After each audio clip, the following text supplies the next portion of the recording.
আপনি দাদি বাবা আমার কি করে মানুষ করিস বাবা পাগল। প্রিয় দর্শক, এই মুহূর্তে আপনি অত্যন্ত দুঃখজনক এবং মর্মান্তিক একটি ঘটনার সাক্ষী হতে যাচ্ছেন। আপনি দেখতে পাচ্ছেন একটি শোকাহত হতভাগা একটি পরিবার, শোকাহত পরিবার, এবং পাশে একটি সদ্য তরুতাজা কবর।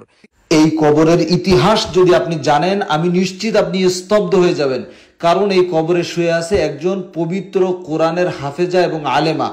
মাত্র 18 বছর বয়সী এই বোন, বর্তমান সময়ের রাবেয়া বসরি তুল্য এই বোনটিকে গলা চিপে হত্যা করা হয়েছে। আমরা তার পরিবার থেকে জানবো কি কারণে, কেন এই মেয়েকে, এই সাইমাকে কেন হত্যা করা হলো, এই শোকাহত পরিবারের থেকে জানবো এবং আপনাদেরকে জানাবো। আপনারা সাথে থাকবেন। আপনাদেরও কোনো প্রশ্ন যদি থাকে কমেন্টে জানাবেন, আমরা তার উত্তর জানার চেষ্টা করব এবং আপনার জায়গা থেকে আপনি প্রতিবাদ করবেন এই আশা করি।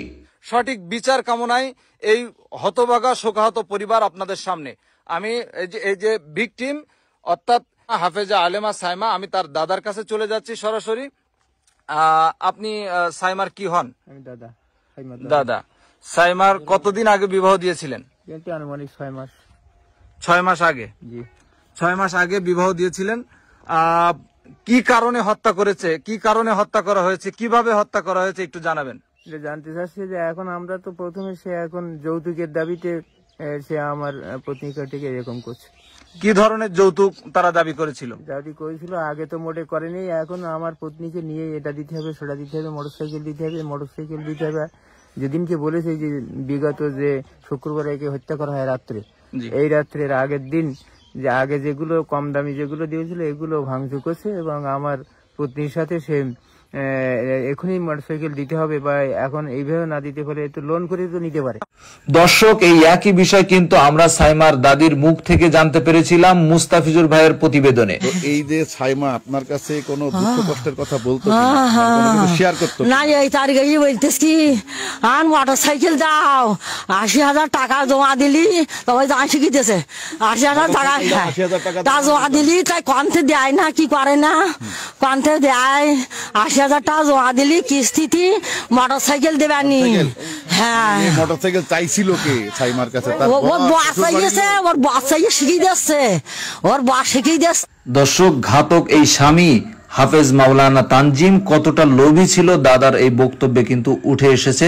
দর্শক, আরো একটি বিষয় জানতে পারলাম, দুইটা পরিবারের মধ্যে ছিল ধর্মীয় মতানৈক্য। এই মতানৈক্যর কারণে কিন্তু সাইমার উপরে ক্ষুব্ধ হয়ে সাইমাকে হত্যা করা হয়েছে। বিস্তারিত শুনুন সাইমার নানার মুখ থেকে।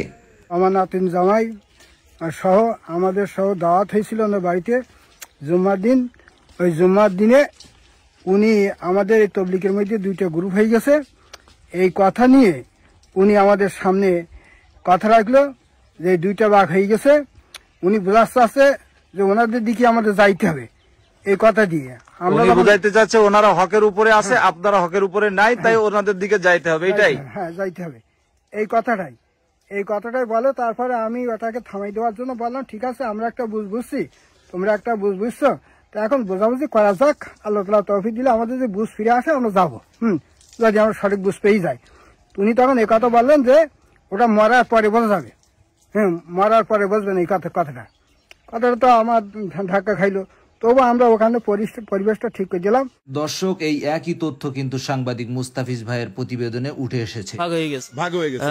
আচ্ছা, এখন এই যে ভাগ হওয়ার কারণে আমাদের সবুর হুজুর তো আর আপনাদের ইজতেমায় যায়নি না, আপনারা গেছেন, তো এইটা নিয়ে সাইমার উপরে কোনো প্রভাব পড়েছে? যখন আসেন আপনি পেছনে, কি নাম আপনার? যে সময় ওইটা নিয়ে কথা হচ্ছে, 2 দল নিয়ে কথা হচ্ছে, সেই সময় জামাই খুব তেরিয়া। ওর নানার সাথে কথা হচ্ছে, নানা আর নাইট জামাই কথা হচ্ছে যে হলো ওই জামাই উঠাইছে যে আপনারা এ দল করেন কেন, আমার সাথে আসেন, আপনারা এভাবে করতেছেন কেন। তাই সেই সময় আমার ভাইজি বলে যে ফম্মা আপনি যাই আমার নানারা একটু নিষেধ করেন, আর নাই তো বাড়ি যাই আমার কিরকম করবেনি, কিরকম যে কি করবে, তাই এই করেছে কিরকম। এটাও একটা মতবিরোধ ছিল, এটাও আসে তার হলো ছিল।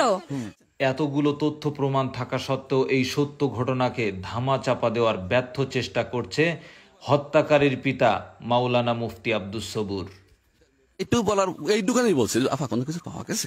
আমি হুবেই আমার এই রুমাল ছিল মাথায়, এই সাজাই ছিলাম আমি। কোনো কিছু পাওয়া গেছে? আমি এতটুকু বলছি, এতটুকুই বলছি, এর থেকে না বাবা আমি এখনো বাড়তি কোনো কথা আপনার সাথে বলিনি। এই ছাইমাও তো 30 পারা কোরআনের হাফেজা। আমার ছাইমা হাফেজা, আমার পুত্রবধূ হাফেজা, কমপ্লিট 8 মাসে হাফেজা। আমার ছেলেও হাফেজ এবং মাওলানা। ছাইমাও আমার পুত্রবধূর হাফেজ মাওলানা। আমাদের সংসারের ভিতরে কোনো ত্রুটি ছিল না, আমাদের কোনো পারিবারিক আত্মীয়তার ভিতরে কোনো সম্পর্ক ত্রুটি ছিল না, আমাদের কোনো প্রকার এলিয়াস মাত্র এই ঘটনার পূর্বমুহূর্তে আমাদের সন্দেহ করার মতন কোনো সুযোগ আমার ছেলে বউর ভিতরে ছিল না। এই অসুস্থতা আসলে ঘটনা হলো শারীরিক কোনো অসুস্থতা না, এটা তারপরে মাঝে মাঝে দিন ভর করে, বেশ কিছুদিন দিন ভর করতো। আমার একটা ভাই সম্পর্ক লাগে, তিনি ওই চিকিৎসা করার পর মধ্যে ভালো হয়ে গেছিল, কোনো ছিলই না। হঠাৎ করে গত এই শুক্রবারের দিন দুপুরের সময় জোহরে জুমার আজান দিয়েছে, ওই সময় অ্যাড করার পরে আমি নিজেই জুমার নামাজটা পড়তে পারি নাই। দর্শক, আপনাদের বুঝতে কিছু বাকি নাই। যেদিন রাতে গলা টিপে শ্বাসরুদ্ধ করে হত্যা করা হয়, সেদিনেই কিন্তু ছেলের ঘাড়ে জিন সোয়ার হয়েছিল এবং পিতা এই মাওলানা কিন্তু জুমার নামাজও পড়েনি। আপনারা বুঝতে পাচ্ছেন কতটা পরিকল্পিত এই হত্যাকাণ্ড। এই যে জিন আচর করার কথাটা বললেন, অবশ্যই জিন আছে, কিন্তু বিষয়টা হচ্ছে যে আপনারা তো মাওলানা মানুষ, একটা কোরআনের হাফেজ, তো তাদের কাছে জিন কিভাবে? জিন বিষয়টা এটা খুবই জাত, এটা আসলে যার ফার্স্ট লাগে পিছনে খুব কষ্ট দেয়, এরা আর তুমুল একটা হয়ে থাকে। তার প্রমাণ আমাদের ওসি সাহেব প্রথম বিশ্বাস করতেছিল না। আপনারা শুনতে পেলেন, ওসি সাহেব কিন্তু জিনের বিষয়টা বিশ্বাস করছিল না। তবে কি এখন বিশ্বাস করানো হচ্ছে? এই প্রশ্নের উত্তর জানতে চাই আপনাদের কাছ থেকে। রাখার পরে আমার ওই ছেলের পরে সেই জিন ছড়ালো। তিনি ছড়ার পর যখন উনি যে কাস্টডিতে যে প্রভাবটা দেখাইছেন, ওসি সাহেব সিসি ক্যামেরাতে দেখে দৌড়ি চলে আসছেন। আসার পরে উনি নিজেই আর বরদাস্ত করতে পারতেন, ওর ভিতরে দূর আসামি ছিল, তারা নিস্নাবদ হয়ে গেল, একবার মুরগির মতো হয়ে গেল।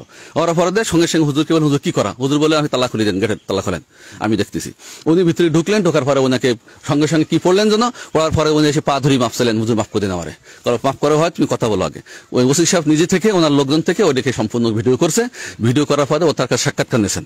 সে নিজে বলছে কে মারছে না মারছে সবকিছু সে বলি দিয়ে, হঠাৎ সে তার উপর শোয়ার অবস্থা সে বলি ফেলছে পুরোটাই, এবং ওইটাকে তারা ভিডিও করে রাখছেন এবং ওইটাকে তারা সাতকারে ফলো করাইছেন। ওরাই সম্পূর্ণ দারোগা সহ ওই গুলিন সহ সাতকারা নিয়েছেন। দর্শক, আপনাদের কি মনে হচ্ছে, এটা কি আসলেই বাস্তব নাকি উপর মহল থেকে ছেলেকে বাঁচানোর জন্য আপ্রাণ চেষ্টা চলছে? নসিহা নিজে বলে আমি এখন নিজে বিশ্বাস তো হলাম। এবং এমনকি ওখান থেকে নাকি একজন দারোগা সাহেব বললেন, নাগরিক সাহেব বললেন ওনার স্ত্রীর সমস্যা ছিল, আমি ওখানে দেখে আসছি। তো ওনার এই জিনিসটা আস্তে আস্তে হয়েছে যে ঘটনাটা কি ছিল, যে ঘটনা দেখেই বুঝতে পারছে ছেলের হওয়া সম্ভব এটা। তবে এরা আমার ব্যক্তিগত ফ্যামিলি ব্যাপার স্যাপার, পারিবারিক ব্যাপার স্যাপার, এলাকা প্রতিষ্ঠানের সাথে জড়ানো হয়, এটা আমার সারা দেশবাসীর কাছে এবং এলাকাবাসীর কাছে পুরো আপনার, এবং আবার এখানে এলাকাবাসী সবাই আছেন, একটা সবার কাছে একটু শুধু দেখতে পারেন কোনো সমস্যা কিছু আছে কিনা, আমার ছেলে বা আমার ভিতরে কোনো সমস্যা ছিল কিনা। দর্শক, অত্যন্ত সহজেই প্রমাণ করে দিল এই হুজুরের মধ্যে, তার হত্যাকারী ছেলের মধ্যে কোনো প্রকার সমস্যা নেই। গ্রাম ঘুরে শুনলেই সেটা বোঝা যাবে। চলুন এখন গ্রামের মানুষের মুখ থেকে শুনে আসা যাক এই পরিবার, এই হুজুর এবং তার পরিবার কেমন। আপনার কাছে আমি একটা প্রশ্ন করি, মনে করেন আপনার পুত্রবধূ গত রাত্রে ইন্তেকাল করছে, আপনি দুপুরবেলা আপনার প্রতিষ্ঠানে হোক অথবা বাড়িতে হোক শত শত মানুষকে দাওয়াত করে খাওয়াতে পারেন? না, এটা তো সম্ভব না। মানে কালকে কি দাওয়াতের কোনো বিষয় ছিল? আপনি গতকাল এসেছিলেন, আপনি কি দেখেছিলেন কোন খাদ্য খাবারের এখানে পরশা সাজানো আছে? দুইটা ডেক আসছিল, উনি বলছিলেন যেটা মাদ্রাসার খাবার, আমি এতটুকু জানি যেটা উনি বলছিলেন আমাকে। একটা মানুষ বাড়ি থেকে যখন মারা যায়, মাত্র 8 মাসে কোরআনের হাফেজা, সে আমার কোনো আত্মীয় না, অনেক দূরের বাসিন্দা, ট্যালেন্ট হওয়ার কারণে খুলনা বিভাগের ভিতরে প্রথম স্থান অধিকার করছে, সারা বাংলাদেশের ভিতরে 32 অথবা 33তম স্থান অধিকার করছে, সে 14 নম্বরে অবস্থান করছে। এত ট্যালেন্ট, যাকে এখানে তার পুত্রবধূ হিসেবে গ্রহণ করছে তিনি, মানে অবশ্যই তার ট্যালেন্টের কারণে। তার কিন্তু রূপ সৌন্দর্য, যে ওনার ছেলে যেমন দেখতে সুন্দর, মেয়েটা অত পরিষ্কার না, শ্যামলা বর্ণের, শুধু ট্যালেন্টের কারণে তাকে নেওয়া হয়েছে। ওই মেয়েটা যখন মারা যায় তখন কি বাড়ির কারোর চোখের ভিতরে কি পানি আসা অস্বাভাবিক ব্যাপার? না, এটা তো স্বাভাবিক, পানি আসবে, এটাই তো নিয়ম। আমার বাড়িতে আমার পুত্রবধূ এখানে পড়াশোনা করে, আমার শালিকার মেয়েও এখানে পড়াশোনা করে এই প্রতিষ্ঠানে, এই মাদ্রাসায়। গতকাল শোনার পর থেকে এখনো পর্যন্ত দানা পানি তারা মুখে দিতে পারে নাই। তাদের যদি অবস্থা মানসিক এই হয়, এবং বড় খালাম্মা এবং মুফতি আব্দুস সবুর সাহেবের মেয়েও এখানে মানে অধ্যাপনা করে, এখানে শিক্ষকতা করে, তাদের মাধ্যমে মানসিক ভাবে তাদের যে টর্চার করা হয় সাইমার সাথে, সে সমস্ত তাদের অকেফাল। যখনই জানছে মোবাইলে যে মৃত্যুবরণ করছে সাইমা, সাথে সাথে তাদের একটাই কথা থানায় মোবাইল করেন, সে স্বাভাবিক মৃত্যু না, অবশ্যই তাকে মারা হয়েছে। এই কথাটা যখন সেখান থেকে এটা অস্বাভাবিক আমার কাছে লাগছে। আপনার কাছে যাই, এখানে তো আসলে উনি কিন্তু বলছেন লাইভে কিন্তু স্বীকার করছেন যে তার ছেলের উপর দিনের আচর ছিল। আমি অস্বীকার করছি না। ছেলে অত্যাচার করতো মানসিকভাবে বা শারীরিকভাবে, কিংবা শ্বশুর শাশুড়ি ননদ অত্যাচার করতো, এরকম কোন বিষয় আসলে আছে কিনা এটা আল্লাহু আলাম। যেহেতু তার সাথে মানসিকভাবে টর্চারিং হতো, সেটা এখানে ছাত্রীরাই এটা বর্ণনা দিচ্ছে, সেই আলোকে আমি কথা বলছি। এবং তাদের যে অবস্থান, একটা মৃত্যুবরণ করলে দুপুরবেলার একটা বড় আয়োজন এবং তাদের যে মানে মুখাবয়বের যে একটা বিষয়, চোখের পানি আসবে না, এটা কখনো হতে পারে না। আমার পুত্রবধূ মানে কি, সে আমার সন্তান। আমার কাছে অস্বাভাবিক লাগছে। দর্শক, এই ছিল গ্রামবাসীর বক্তব্য।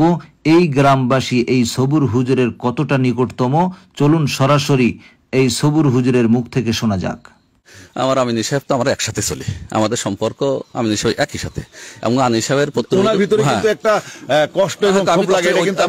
আমি ওইটা আসছি, ওনার পুত্রবধূ আমার ছাত্রী, এখান থেকে সবকিছু হয়েছে, যাক আলহামদুলিল্লাহ, কোনো সমস্যা কিছু নাই। দর্শক, কোনো সমস্যার কিছু নেই, উনি সবকিছু ম্যানেজ করে নিতে পারবেন, এমনটাই কিন্তু মনে হচ্ছিল ওনার কথা দিয়ে। তবে হ্যাঁ, আমাদের যথেষ্ট পরিমাণ আস্থা আছে পুলিশ প্রশাসনের উপরে, সঠিক বিচার পাক, এই দাবি প্রত্যেকেরই। দর্শক, সাইমা তার শ্বশুর, শাশুড়ি, ননদ ও স্বামীর মাধ্যমে কি পরিমাণ নির্যাতিত হতো একই মাদ্রাসার ছাত্রী সাইমার আপন বোনের মুখ থেকে শুনলে আপনারা আরো ক্লিয়ার হতে পারবেন। সাইমার এই ছোট বোনের কাছে বলেছিল, আচ্ছা ঠিক আছে তুমি এদিক ফিরে এসে বলো, বলো কি বলছিল তোমার? আমার সাথে বলেছিল কি আমি আর বাঁচবো না, আমি আজকে আমার মরণের খবর এসে গিয়ে আমি আর বাঁচবো না। মানে তুমি কি তখন ওই যে মাদ্রাসায় ছিলে? তুমি আর তোমার বোন একসাথে ছিলে? আচ্ছা, তারপরে তোমার বোন এটা কখন বলছিল, যেদিন মারা গেল? আসরের নামাজের পরে আমাদের সাথে এসে বলছিল। আসরের নামাজের পরে তোমার কাছে এসে বলছিল? জি। আর তোমার দুলাভাই তখন কি করছিল? কেন ঘরে সব জিনিসপত্র ভাঙচুর করছিল? না, জোহরের নামাজের আগে তাই এসব করেছিল। হ্যাঁ, জোহরের নামাজের আগে ভাঙচুর করেছে। জি। দর্শক, এই ছোট্ট মেয়েটির মুখ থেকে আমরা জানতে পারলাম হত্যাকারী জোহরের আগ থেকে জিনিসপত্র ভাঙচুর ও মারপিট শুরু করেছিল। এই বিষয়ে কিন্তু তার পরিবারের সবাই অবগত ছিল, কিন্তু এখন সেগুলো গোপন করার চেষ্টা চলছে। দর্শক, সবকিছু ঠিক আছে হত্যাকারীর পিতা আব্দুস সবুরের হাসি এবং সমাজের বুকে বুক টান করে হেঁটে চলা। শুধু ঠিক নেই সাইমার দেহটাকেও মর্গে ছিন্ন বিচ্ছিন্ন করা হয়েছে এবং ঠিক নেই সাইমার পরিবার। দর্শক, আপনারা দেখলেন, শুনলেন ও জানলেন। এখন আপনারা প্রতিবাদ করবেন কিনা আপনাদের মানবিকতা ও ইমানি শক্তির উপর সেটা নির্ভর করছে। তবে এরই মধ্যে আরও একটি আশ্চর্যজনক ঘটনা কিন্তু ঘটে গিয়েছে। একজন হিন্দু ধর্মীয় ব্যক্তি, সাইমার প্রতিবেশী হারাধন মণ্ডল, সে কিন্তু তার মানবিক জায়গা থেকে প্রতিবাদের জন্য বুক ভরা ব্যথা ও চোখ ভরা পানি নিয়ে এগিয়ে এসেছে। শুনুন তার বক্তব্য। আপনি কি বলতে চাচ্ছেন সাইমা সম্পর্কে, আপনি কি জানেন? আমি যখন চাচার বাড়িতে এখান থেকে একদিন গিয়েছিলাম, তখন সাইমার বয়স ছিল এরকম আনুমানিক 5 থেকে 6 বছর। তখন সাইমার মুখ দেখেছিলাম। তারপর তো চাচার বাড়ি কম বেশি বছরে 2বার 1বার যেতাম, কিন্তু তারপরে তো সাইমার কোনোদিন মুখ দেখিনি। দর্শক, কতটা পর্দার মধ্যে ছিল, মাত্র 5-6 বছর বয়সে পর্দা করা শুরু করেছে। একজন সনাতন ধর্মী ভাইয়ের কাছ থেকে আমরা জানতে পারলেন, কবরের পাশে সে এসে দাঁড়িয়েছে প্রতিবাদের জন্য। তখন বয়স 5-6 বছর, তখন চাচা নিজে সাইকেলে করে ওকে ওই কোরআন শরীফ পড়ানোর জন্য চাচা ওকে নিয়ে যেত। চাচা সেখান থেকে খুব কষ্ট করে চাচা ওনার মানুষ করবার জন্য 15 বছর 18 কিলোমিটার দূরে চাচা ওর মানুষ করবার জন্য চাচা খুব পরিচ্ছন্ন করেছে। আর সেই বাচ্চাটার ওদের এত যদি কষ্টই থাকে, তো সেই বাচ্চাটা তোরা ফিরিয়ে দিতে পারতো। তা আমরা এই সুবিচার চাই। আমরা তো বাচ্চা ফেরত পাবো না, আমরা সুবিচার চাই প্রশাসন। আপনার নাম কি? আমার নাম হারাধন মণ্ডল। দর্শক, হারাধন মণ্ডল সাইমা হত্যার সুবিচার চায়। আপনার জায়গা থেকে কিছু করতে নাও পারলেও আমি অনুরোধ করব ভিডিওটি সর্বোচ্চ শেয়ার করে প্রধানমন্ত্রীর নিকট এবং প্রশাসনের উচ্চ মহল পর্যন্ত পৌঁছে দিন এবং সাইমা হত্যার ন্যায় বিচারের জন্য আল্লাহ তাআলার দরবারে দোয়া করুন। এই ঘটনার শেষ জানতে গোপন সত্য পেজটি ফলো করুন এবং ভিডিওটি শেষ পর্যন্ত দেখুন। দর্শক, ইনি হচ্ছে সাইমার ফুফা। যেই রাতে পাষণ্ড স্বামী হাফেজ তানজিম তার শ্বাস রুদ্ধ করে হাফেজা সাইমাকে হত্যা করেছিল, সেদিন সকাল থেকে নির্যাতনের স্টিম রোলার তার উপরে কিন্তু চলছিল। সেই খবর জানাতে চেয়েছিল ফ্যামিলিকে, সেই ঘটনা শুনতেছিলাম ভাইয়ের কাছ থেকে। কি ঘটনা ঘটেছিল সেদিন? তা মেয়েটা এমন ছিল যে ও কাউকে কোনো কিছু বলতো না, মানে যতই কষ্ট হোক কোনো কিছু বলতে চাইতো না। কিন্তু ওর বোনের সাথে বলছে যে আমার কষ্ট হচ্ছে, বাড়িতে দুলাভাই গন্ডগোল করছে বা এরকম ঝামেলা করতেছে, তা কি করবো। তা বললো যে আমি একটু ফোন করবো। তা বললো যে ফোন করতে হবে না, তোর মানে ছোট বোন বললো যে আপা তুমি ফোন করো। তা বললো আমি ফোন করতে গিয়েছিলাম কিন্তু আমাকে ফোন করতে দেওয়া হয়নি, আমাকে মানে বকাবকি করতেছে, যার কারণে আমি তোকে এখানে আসি। তা তোরা কারোর সাথে কোনো কিছু বলিস না, আমি আবার চলে যাচ্ছি, আর না আমার শাশুড়ি আবার দেখলে বকাবকি করবে।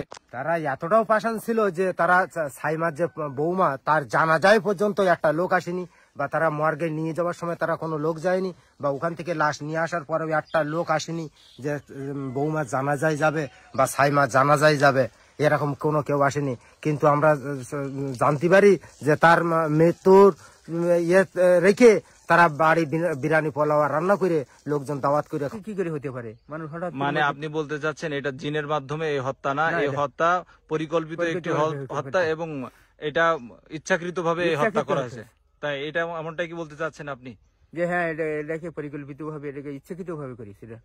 দর্শক, এটা আপনারা জানতে পারেন, অত্যন্ত দুঃখজনক একটি ঘটনা। এই পরিবারের পাশে বর্তমানে কেউ নাই, এই পরিবারের পাশে কেউ নাই। এটা হচ্ছে দাদার বাড়ি এবং সাইমা এখানে ছোটবেলা থেকে বেড়ে উঠেছে। দর্শক, আপনারা দেখতে পাচ্ছেন একেবারে বিলের মধ্যে নির্জন একটি জায়গা, যেখানে চারিপাশে বিল, এইখানে কিন্তু সাইমার বেড়ে ওঠা। এই পরিবার, এই নিঃসঙ্গ একটি পরিবার এবং হতভাগা দরিদ্র এই পরিবারের পাশে কিন্তু বর্তমানে কেউ নাই, এক আল্লাহ ছাড়া। সাইমার উপরে নির্যাতন অনেক আগে থেকে চলছে, এটা তো আপনি অবগত ছিলেন, তাই তো? হ্যাঁ।